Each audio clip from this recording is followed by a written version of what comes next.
Hello and welcome to another Bushwhacker review. Today we're going to be taking a look at Kevin Harvick's 2001 Atlanta win from the NASCAR Classics line. So let's take a look at the box. Once again, you just have the generic NASCAR Classics box. Well, unless you're, for some reason, 90% of the Hendrick 40th anniversary or the petty stuff this year. Some of those have the Classics box and some of them have their own special boxes. I don't know. Anyways, back to this box. Got the typical NASCAR Classics box. NASCAR Classics, established 1948. Same stuff down the side. Made a total of 1,812 of these things. Pretty high number there. I like how they literally listed as Hoto Chevy Monte Carlo. Like that's hood open, trunk open if you don't know, but it's just weird to put that on the sticker. NASCAR Classics on the back, register your car at Atlanta Garage, and you of course have your copyright and such on the bottom of the box. Here is the car itself. One of the most iconic wins in NASCAR history in the past 30 years. When Kevin Harvick bested Jeff Gordon to win his first race and only his third start. Now this car existed back in the day as a Revel raced version, but this one is way better than the Revel one. I'm sorry. There's a bunch of people that when I put this up, they were like, oh, it's terrible. That already exists. Why would you make that again? And all that stuff. And it's like, this is better than any of the old Revel race versions. I don't know if you've noticed, but the old Revel race versions, as far as actual raced version detail go, they're not that great. They mostly just kind of threw some dirt and dust on the front of the car and called it a day. Maybe you got a little bit of the tire rubber buildup in the back, but this looks way more accurate, has way more dirt and detail and scuffs and stuff than the other one did. So I think this is a much better diecast. But I don't know. That was initially going to be what this video was. I've had this car since it came out months ago. But I never really, I was going to do a video where I buy that old Revel car and compare it with this car. But I just never got around to getting the Revel. So we're just going to review this car today.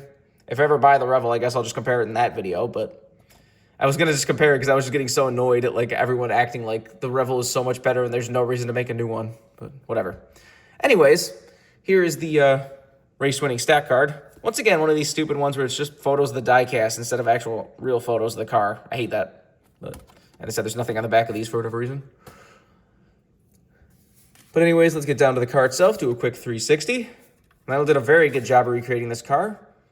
The only flaw is, once again, for whatever reason, they keep doing this on these old early 2000s Monte Carlos where the taillight is not centered correctly.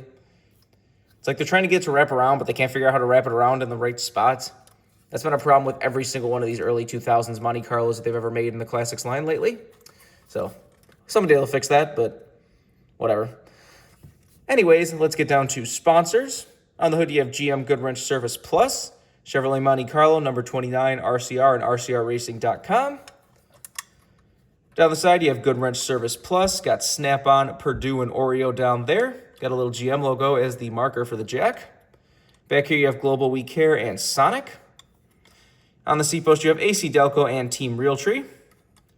And on the B post, you have Coca-Cola, Hershey, Van Camp's Beans, and Johnny Morris Bass Pro Shops and Tracker Boats. Has your retro contingencies and such up front. Does have the NASCAR Cup Series logo instead of the Winston Cup logo. I said I'm really glad they're putting an actual logo there instead of just for a while there was either just a blank red box or it was just a huge blank spot that looked awkward. So this is much better. I would prefer they just do it where it's just a red box with white NASCAR Cup Series text instead of this half red, half white box. But always good to get Union 76 on a diecast. I'm surprised EA Sports plays ball with these old cars too. That seems like one of those sponsors that would be weird. Hasbro as well. It's definitely cool to see.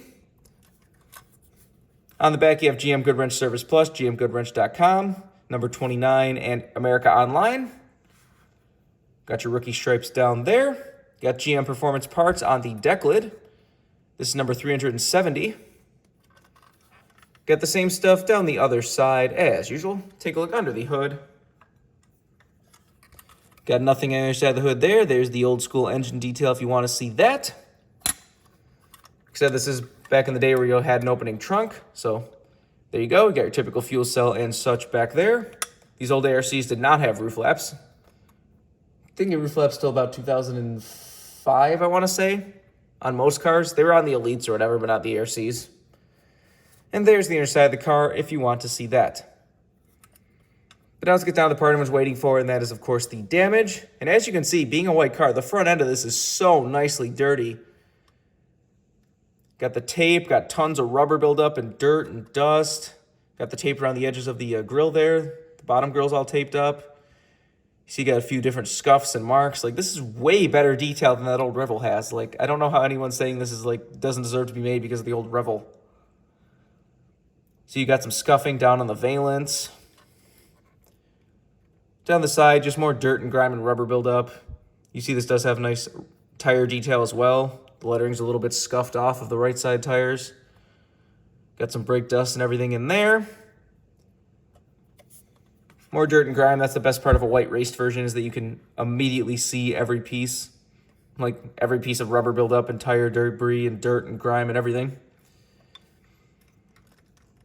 Left rear, you see got a little bit of some scorching around the left rear tire where the rubber's building up.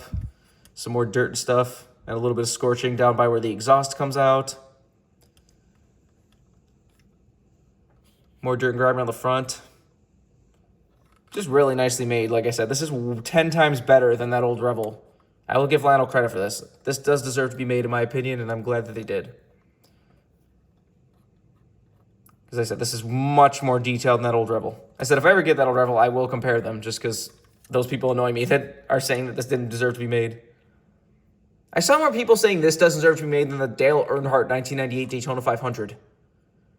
You're telling me the car that's been made like 18 times over, that one's fine to make again, but not this? Whatever.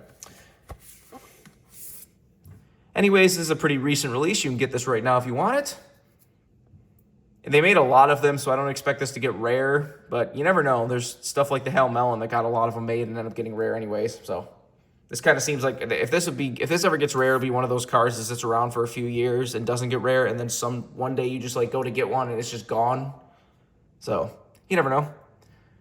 Remember, for all of your diecast needs, you can go to circlebdiecast.com, and if you use the code BWhack, you can get $5 off shipping on any order over $30. Just go check that out if you want anything. But I think that's pretty much all there is to say. This has been a review of Kevin Harvick's Goodwrench Atlanta win from 2001. Hope you enjoyed, and thanks for watching.